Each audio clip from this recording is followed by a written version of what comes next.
광고에도 말씀을 드렸지만 어제부터 세인트루이스에서는 연합감리교회 특별총회가 시작되었습니다. 어제는 종일 하나님의 뜻을 분별하기 위한 말씀과 찬양, 기도의 시간을 가졌습니다. 오늘은 의장을 뽑고 투표 방식을 결정하며 정하는 날이고요. 내일은 투표를 하게 되고 모레는 투표 결과를 발표하도록 되어 있습니다. 우리 연합감리교회는 이 문제를 오랫동안 몸살을 알아왔습니다. 이제 그 종지부를 찍고자 이 같은 총회를 하는 것입니다. 어떤 결과가 나올지 아무도 모릅니다. 그래서 우리가 할 수 있는 일이 없습니다. 기도할 뿐입니다. 기도만 하면 되느냐라고 말씀하시는 분들이 계실지 모릅니다만 하나님의 살아계심을 믿는다고 한다면 기도는 무엇보다 중요한 것이라 여겨집니다. 그런데 저는 어제 생방송으로 진행된 기도회를 보면서 은근히 화가 났습니다.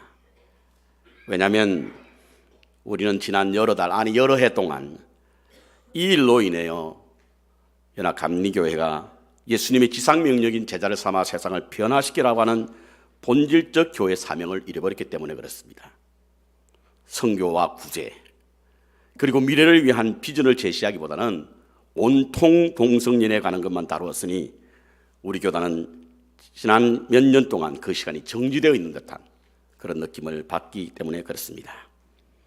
정말 사단은 예수 그리스도에 대한 말, 복음에 관한 말을 하지 못하도록 다른 일에 바쁘게 만든다라고 하는 의심을 지울 수가 없었습니다. 저는 이제 모든 것을 하나님께 맡기고 로컬 교회는 다시금 예수님을 찾아야 된다고 믿습니다. 주님 앞으로 돌아와야 합니다. 그렇지 않으면 교회는 세상을 이끄는 곳이 아니라 세상을 따라가는 곳이 되고 맙니다. 예수님으로 의롭게 되어 세상을 변화시키는 일로 본질적 소명으로 돌아가야 한다고 믿습니다. 동성연애라고 하는 것은 우리가 분명히 받아들일 수 없는 내용입니다. 하지만 창세기의 소돔과 고모라성은 동성연애 때문에 망한 것이 아니라 의인이 없었기 때문에 망했습니다. 에스겔서 22장에 보아도 예루살렘의 멸망은 방백과 백성들 그리고 종교인들의 총체적 부정과 부패 그리고 불의가 난무했기 때문이기도 하지만 하나님의 심판을 막으려는 사람이 없었기 때문에 멸망당한 것입니다. 우리라도 믿음으로 의롭게 되어 세상의 멸망의 원인이 되는 악과 싸워야 하고 심판하려고 하시는 하나님을 막아야 합니다. 그러기 위해서는 예수님을 다시 찾아야 합니다. 그래서 저는 기독론 골로새서를 꺼내 들었습니다. 지난주에는 왜 예수님과에 관한 말씀을 나누었습니다. 저는 이 말씀이 우리가 믿고 의지하는 예수님이 우리의 죄를 속량해 주시고 흑암에서 구원해 주신 그리스도라는 사실이 틀리지 않았음을 전해주는 가장 확실하고 분명한 증거라고 믿습니다. 예수님은 만물의 창조자시기에 모든 것이 그분을 위하여 그분으로 말미암아 만들어졌으므로 우리는 예수님의 이름으로 말하고 기도하고 예수님의 이름으로 권세와 능력을 행하는 것입니다.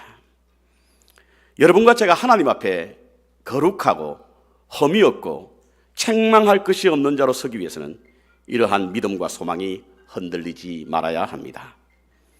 세상에 별의별 소리 다 한다 하더라도 이 믿음 안에 굳게 서야 될 줄 믿습니다. 이와 같은 말씀을 하시고 난 후에 사도 바울 선생은 오늘 오직 예수뿐이라고 하는 말씀을 우리에게 전하고 있습니다. 먼저 24절을 한번 보겠습니다. 24절에 사도 바울 선생은 골로새 교회를 위하여 받는 감옥에 갇힌 괴로움, 이것을 기뻐한다라고 하는 말씀을 하고 있습니다. 동시에 지극히 높고 충만하신 그리스도의 남은 고난을 그의 몸된 교회를 위하여 내 육체 채운다라고 하는 말씀도 덧붙입니다. 우리는 그리스도의 남은 고난이 무엇을 말할까에 대한 해석에 오해를 가질 수 있는데요. 예수님이 남은 고난이라고 하는 것은 예수님이 고난을 다 받지 않으시고 남겨두셨다는 것인가? 이렇게 오해를 할 수 있습니다. 그런데 그 뜻은 아닙니다, 여러분. 지난주에도 말씀을 드렸지만 예수님은 십자가상에서 다 이루셨습니다. 그러므로 그리스도께서 남겨놓으신 고난은 없습니다. 그런데 이 말씀은 무엇을 뜻하는 것일까? 마가복음 13장에 보면요, 예수님과 제자들이 예루살렘 성을 지나면서 대화한 내용이 나옵니다. 한 제자가 예수님께 그 예루살렘 성전을 보면서 침이 마르도록 칭찬을 쏟아냅니다. 그도 그럴 것이 그 성전은 헤롯이 유대인들의 환심을 사기 위해서 기원전 20년 전부터 시작했으니, 그리고 예수님 시대도 아직 완성되지 않았으니 그 성이 얼마나 견고하고 그 성전이 얼마나 아름답겠습니까? 아마 갈릴리에서 오신 선생님이시니 예수님이 그것을 보는 순간 깜짝 놀랄 것으로 여긴 제자가 그 성전을 향하여 예수님께 그렇게 입에 참으로 침이 마르도록 칭찬하고 있는 것입니다. 그런데 예수님은 이와 같은 성전을 보고 뭐라고 말씀하셨습니까? 그 성전을 헐라, 그 성전을 헐라. 그리고는 사흘 만에 다시 세울 것이라고 말씀하셨습니다. 당시 사람들뿐만 아니라 제자들도 예수님이 하신 말씀을 잘 이해하지 못했습니다. 이게 도대체 무슨 말씀을 하고 계신 것인가?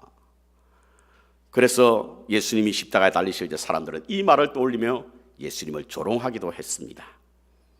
그런데 이 말의 뜻을 언제 알았습니까? 그렇습니다. 사흘 후, 예수님이 십자가 달리시고 돌아가신 사흘 후에 예수님께서 부활하시자 제자들은 성전은 바로 그리스도를 가르치는 것임을 알게 되었습니다. 아마 제자들은 주님이 하신 말씀을 그 마음에 두고 있었던가 보죠. 그래서 사흘 만에 다시 이렇게 세운다라고 하는 뜻이 무엇을 두고 하셨을까? 알지 못하다가 주님이 부활하시고 난 후에 성전이 주님을 가리키는 것이구나 라고 하는 것을 알게 되었다는 것입니다. 그렇습니다. 1장 18절에도 이미 전했던 것처럼 예수님은 교회의 머리이고 교회는 그리스도의 몸입니다. 그래서 예수님과 교회는 하나입니다, 여러분. 그러므로 그 교회는 예수님이십니다. 본문에 예수님의 남은 고난이라고 하는 것은 살아 계실 때 남겨놓았던 고난을 말하는 것이 아니라 예수님께서 십자가 달리시고 난 이후에 부활하시고 성천하신 후에도 교회를 향한 핍박, 고난은 계속되었던 것이거든요. 그것을 말씀하고 있는 거예요. 그러니까 교회와 주님이 하나이니 오늘날 교회가 고난을 받고 있는 것은 곧 주님이 고난을 받고 있는 것이기 때문에 그리스도의 남은 고난을 교회를 위하여 내 육체 채운다라고 사도 바울 선생은 고백하고 있는 것입니다. 사실은 사도 바울 선생이 너무나 잘 아는 내용이에요. 그런 경험을 통해서 예수님을, 교회를 핍박하는 교회의 고난이 곧 예수님의 고난의 사실을 알게 되었던 거예요. 여러분 사도행전 9장에 보십시오. 사도 바울 선생이 다마스커스로 교회를 핍박하러 간 겁니다. 성도를 핍박하러 간 거예요. 그런데 가는 도중에 주님을 만났지 않습니까? 부활하신 주님이 뭐라고 말씀하셨습니까? 어찌하여 나를 괴롭히느냐? 어찌하여 나를 핍박하느냐? 그렇습니다, 여러분. 그와 같은 체험을 한 이후에 사도 바울 선생은 철저하게 교회를 세우는 것이 주님을 세우는 것이고 교회를 핍박하는 것이 주님을 핍박하는 것이며 교회의 고난이고 주님의 고난이라는 사실을 알게 되었기에 오늘 본문에 이와 같은 말씀을 하고 있는 것입니다. 우리는 간혹 주님이 교회를 고난을 받으셨기 때문에 우리는 고난을 받지 않아도 된다고 생각하시는 분들이 들어있습니다. 그런데 로마서 8장 17절을 보십시오. 자녀이면 또한 후사, 곧 하나님의 후사요, 그리스도와 함께한 후사니 곧 우리가 그와 함께 영광을 받기 위해서 고난도 함께 받아야 될 것이니라. 그렇습니다. 십자가의 고난이 없이는 영광이 없습니다. 교회를 위하여 고난받는 것은 주를 위한 고난임을 우리는 잊지 말아야 됩니다. 믿음을 가지고 주의 몸된 교회를 지키기 위해서 어떤 고난을 받든지 그것은 곧 주님이 남겨놓으신 고난, 우리가 우리의 몸에 채워야 할 고난임을 기억해 주시기 바랍니다. 사도 바울이 이렇게 교회를 위하여 고난받는 것을 25절에는 뭐라고 이야기하고 있냐면 25절 다 같이 보겠습니다. 내가 교회의 일꾼 된 것은 하나님이 너희를 위하여 내게 주신 경륜을 따라 하나님의 말씀을 이루려 합니다.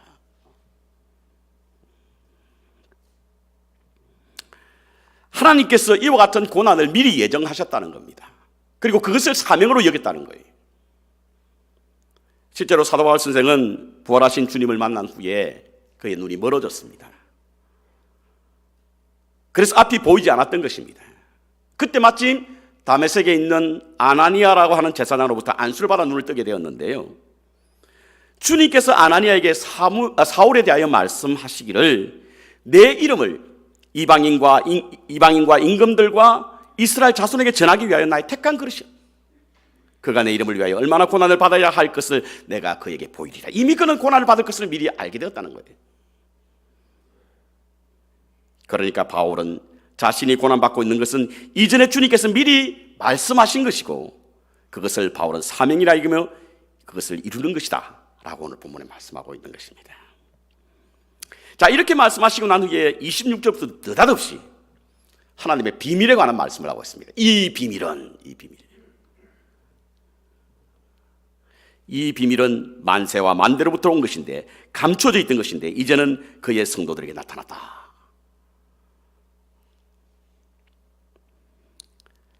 왜 오직 예수뿐인가? 왜 우리는 오직 예수만 믿어야 하는가? 그래서 하나님의 비밀이기 때문에 그렇습니다. 27절에 보면 그 비밀은 바로 우리 안에 계신 그리스도라고 말씀하셨고요, 2장 2절에 봐도 예수님이 하나님의 비밀이다 이렇게 말씀하고 있습니다. 일반적으로 비밀은 어떤 특정한 사람만 알고 있는 어떤 엄밀한 지식을 우리는 비밀이라고 말합니다. 그런데 그것을 모든 사람이 아는 순간 그것은 더 이상 비밀이 아니죠. 당신만 꼭 알고 있어, 이건 비밀이야 라고 돌아서 보니까 다 알고 있단 말이에요. 그것은 더 이상 비밀이 될 수가 없습니다. 그런데 예수님은 사람들에게 이미 알려졌지 않습니까? 사람들에게 많이 알려졌거든요. 그러므로 더 이상 비밀이 아닙니다. 그래서 오늘 사도 바울 선생은 예수님이 탄생하시기 전에는 하나님께서 친히 육신의 몸을 입고 우리를 구원하실 것이라고 하는 비밀이었는데, 그래서 선지자나 예언자만 알았었는데, 근데 예수님께서 이 땅에 오심으로 말미암아 그 비밀이 드러났다는 거예요. 그러므로 하나님의 비밀은 더 이상 감추어진 것이나 숨겨진 것이 아니라고 하는 겁니다. 왜 이와 같은 말씀을 하셨냐는 거예요. 골로새 교회는요, 지금 잘못된 가르침 때문에 마치 예수님 외에 다른 어떤 신비로운 비밀스러운 어떤 영적인 것이 있다라고 사람을 자꾸 현혹했어요. 예수님 외에 다른 어떤 비밀스럽고 은밀한 것이 있다라고 사람들을 현혹한 겁니다. 그러니까 사도 바울 선생은 아니라는 거예요. 하나님의 비밀은 오직 예수뿐이라는 이야기입니다.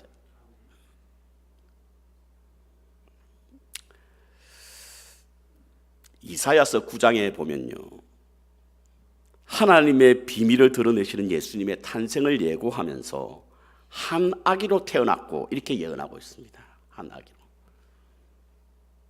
왜 아기였을까? 왜 아기로 태어나게 하셨을까?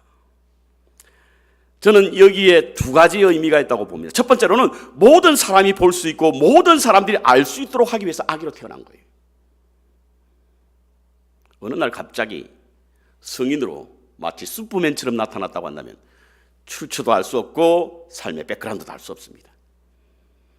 그런데 아기로 태어나면서부터 사람들이 그 자라기까지 모든 과정들을 사람들이 볼 수 있지 않습니까? 이것은 바로 하나님의 비밀을 드러내기 위함입니다. 모든 사람들이 보는 앞에 자라났고 모든 사람들과 함께 성장했습니다. 목사들 예수가 아니냐라고 사람들이 말했던 것은 바로 그의 성장 과정을 누구보다 잘 지켜보았기 때문이라는 겁니다. 이것은 예수님이 하나님의 비밀임을 드러내기 위함입니다. 두 번째, 모든 사람들의 위로자가 되기 위하여 아이로 태어났습니다. 예수님께서 태어나는 순간부터 자라기까지 주님은 우리가 지금 경험하는 모든 것을 다 겪었습니다. 우리가 겪고 있는 모든 아픔을 다 경험하셨던 분이십니다. 가정에서 일어나는 사소한 일로 인해서 발생하는 짜증에서부터 고달픈 삶, 재정적인 어려움, 답답한 굴레, 이러한 모든 것을 다 경험하셨던 분이 바로 예수님이십니다. 왜? 아기로 태어나셨기 때문에 그래요. 그리고 가장 참혹한 수모와 고통과 패배와 절망의 죽음에 이르는 그러한 과정을 다 경험하셨던 분이십니다. 그러기에 주님은 누구보다도 우리의 아픔을 아시고 누구보다도 우리의 눈물을 헤아시는 분이 바로 주님이십니다.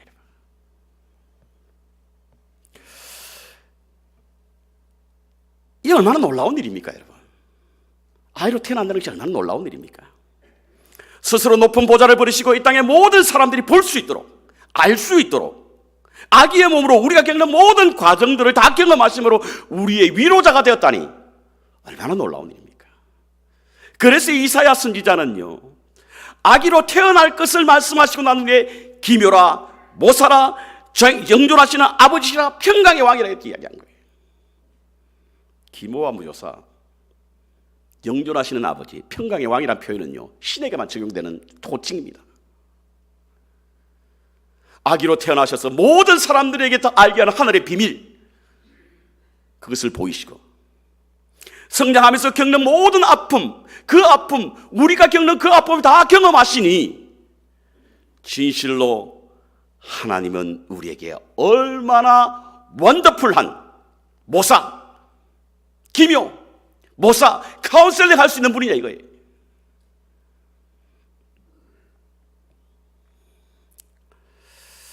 오늘 본문에는 그 예수님 안에 지혜와 지식과 모든 보화가 감춰져 있다 이렇게 말합니다.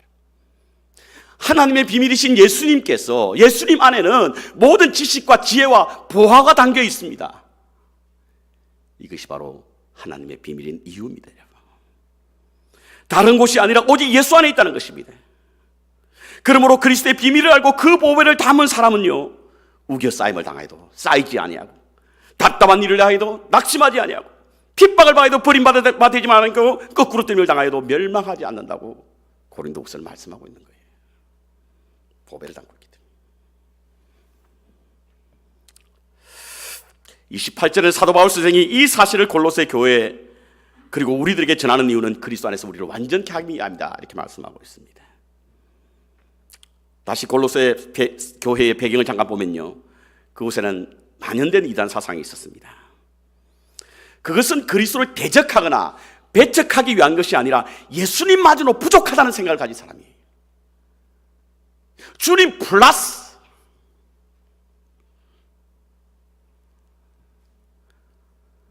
완전하게 되기 위해서 뭔가 새로운 것, 특별한 것, 그것을 찾아다녔습니다.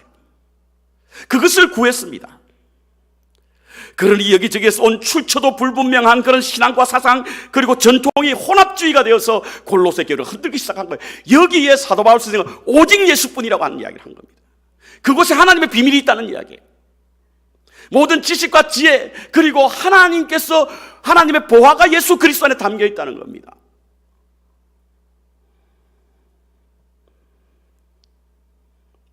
예수님만으로 충분하지 못하다고 생각하는 사람들은요, 주님으로 만족하지 않고 더 깊은 것, 어떤 그 자극적인 것을 사모하며 찾는 사람들이 있습니다. 오늘날은 어떻습니까, 여러분? 우리 교회는 어떻습니까? 오늘날 우리 교회는 어떻습니까? 지난번 한국을 방문했을 때 시골에서 목회하는 어떤 친구 목사님의 소식을 듣고 좀 염려스러운 마음으로 그분을 뵌 적이 있습니다. 그분이 어떤 세미나에 가가지고 소위 말하는 쓰러뜨리는 거 있잖아요. 이것을 이제 훈련받고 간 거예요. 그래서 교회에서 그것을 이제 프랙티스 했답니다. 실시했다는 거예요. 근데 다 쓰러지면 좋은데 안 쓰러진 사람 꼭 있잖아요. 그렇죠? 다 쓰러지면. 쓰러진 사람은 자신 스스로 신령하다고 하는 영적 교만에 사로잡히고요. 쓰러지지 않는 사람은 자기에게 문제가 있다는 이유 때문에 다른 사람 시선에 따가워서 스스로 열등감, 영적 열등감에 사로잡히는 거예요. 그러니 교회가 나눠지게 되는 겁니다. 사람들이요, 그냥 있지 않잖아요. 그렇죠. 꼭 말을 하죠. 그러다 보니까 그것이 분쟁이 된 것입니다. 그런데 문제는 쓰러지지 않는 분들이 문제예요. 그분들이 자신이 쓰러지지 않는 부분을 가지고 목사님을 비난하기 시작하는 거예요. 우리 목사님 이상했다. 왜 저런 것을 가져왔느냐. 제가 만나서 물었습니다. 왜 그랬냐고. 그랬더니 부흥하는 이웃교회가 그것을 가지고 부흥했답니다.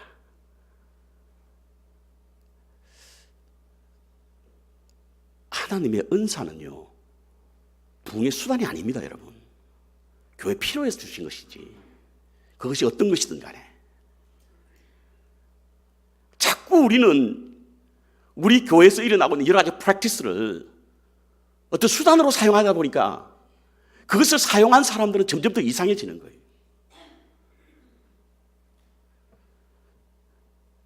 저는 그렇게 생각했습니다. 예수님 말고 더 뭐가 필요할까? 예수님 말고 뭐 더가 필요할까? 찾아도 주님 안에서 찾아야 하고요, 구해도 주님 안에서 구해야 합니다. 왜냐하면 주님 안에는 보화가 감춰져 있기 때문이에요. 하나님의 말씀은 누구에게나 다 적용되지 않습니까?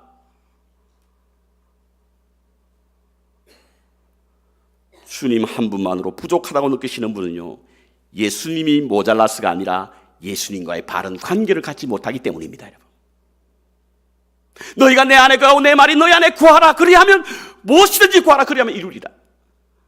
지금 우리에게 일어나고 있는 영적 갈급함, 갈증, 이러한 것들은요, 우리가 주님 안에 거하지 못하기 때문이고 주님과의 바른 관계를 이루지 못하기 때문입니다.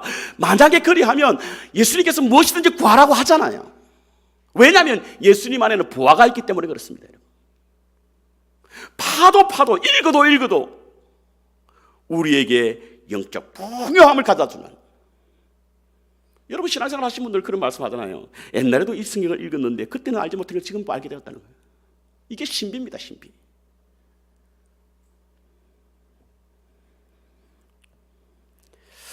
최근에 한국의 언론은요, 유난히 교회의 부끄러운 부정적인 모습과 잘못된 신앙의 행태를 꼬집는 그런 프로그램 많이 합니다.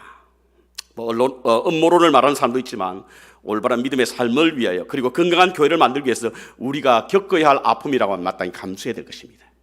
지난 20일 날 MBC에서 어떤 프로그램 시사 탐사에서 인천의 어느 교회 사모가 예언기도 해주고 지우기도 해주고 돈을 강요하고 물건을 강매한 그런 사건이 보도되었습니다. 그 액수가 어마어마했고요, 그 방법이 참으로 치밀했습니다. 그는 하나님을 빙자했고 예수님을 팔아먹었습니다.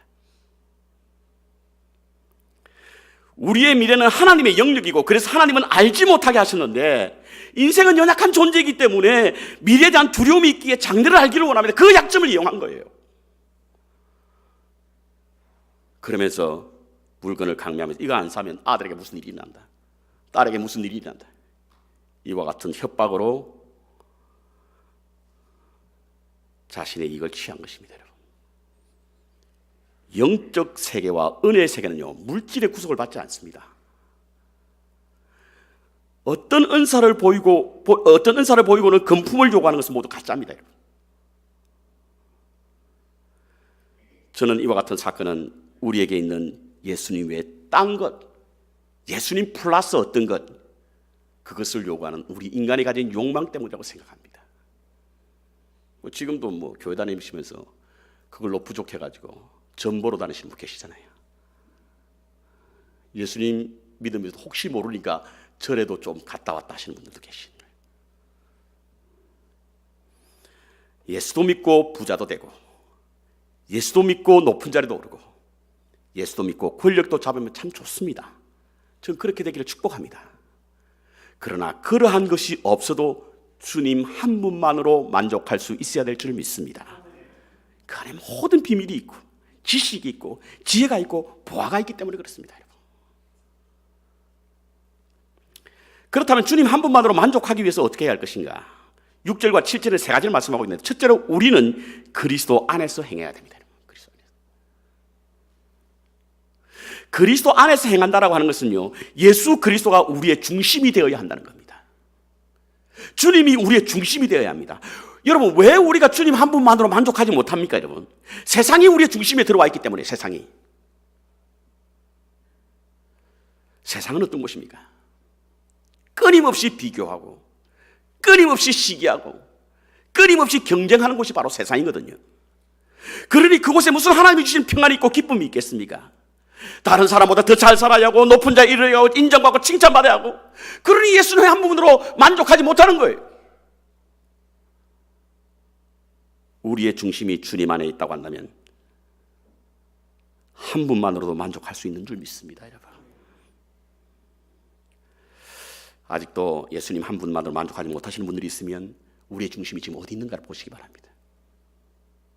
두 번째, 그리스도 안에서 뿌리를 박아야 합니다.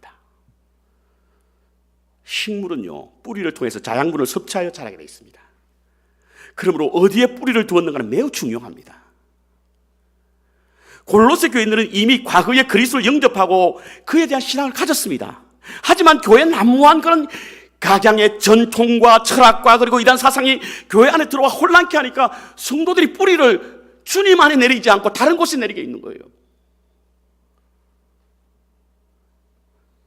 건강한 신앙인으로 자라기 위해서는 다른 어떤 것도 아닌 그리스도 안에 뿌리를 내려야 합니다. 여러분. 교회에 나온다고 다 믿음이 생기는 것은 아닌 것 같습니다. 교회를 나오면서도 전혀 변화되지 않고 잘못된 길에 있는 사람들이 참 많죠. 이는 뿌리를 지금 잘못 내리고 있는 거예요. 뿌리를. 주님 안에 뿌리를 내리고 있으면요, 반드시 주님의 자양분이 우리한테 올라와서 우리의 삶이 변화되게 돼 있는 거예요. 그리스도의 뿌리를 박히면요, 나의 이상과 사고가 그리스도의 인격으로 변하게 되어 있습니다. 딴 곳에 있으니까 전혀 변화되지 못한 삶을 살아가고 있는 것입니다. 자신의 야망, 세속적 축복, 이런 곳에 뿌리를 내리면서 신앙생활 하시는 분들 계시잖아요. 전혀 변화가 없습니다.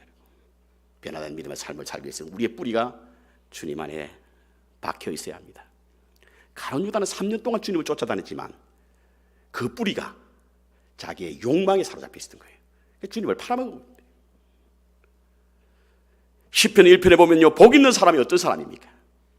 축복을 받은 사람이 어떤 사람입니까? 하나님의 복을 받은 사람이 누굽니까? 뿌리를 잘 낸 사람이에요. 뿌리를.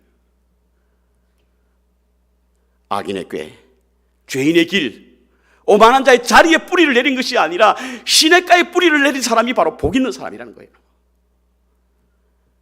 왜냐하면 그와 같은 사람이 시절을 쫓아 가시는 그 잎사귀가 마르지 않기 때문에 그렇습니다. 시냇가라고 하는 것은 말씀을 의미하는 것 아니겠습니까?